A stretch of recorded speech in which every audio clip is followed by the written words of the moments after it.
आपण बघू शकता की मी आज आलेलो आहे सेलू या गावामध्ये श्री गणेश विद्यालय येथे व्हॉलीबॉलचा सामना चालू आहे.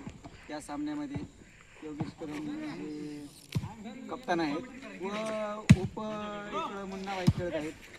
यांच्या विरोधात कोणतीही टीम आणा तुम्हाला हरवू शकतात. हे अतिशय गॅरंटेड आपण शब्द देऊ शकतो. योगेश कदम हे प्राचार्य असून सुद्धा इथं व्हॉलीबॉल खेळण्यासाठी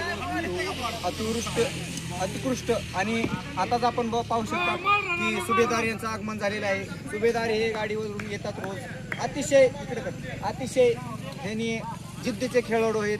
त्यांना काही दूध काढून सकाळी 5 वाजता उठतात व स्टँड इथेच ठेवतात. त्यांनी यांचं काहीच आपण हे बोलू शकत नाही की एवढ्या मनातून आपण सांगतो की यांनी एवढं भारी खेळतात की बंडगर साहेब आपलं ग्राउंडवर आगमन झाल्याबद्दल आपण ज्ञानेश्वर शिंदे चॅनल करून आपण सर स्वागत करीत आहे. तरी आपली सीट आगमनापर्यंत बसून जाऊ आपण.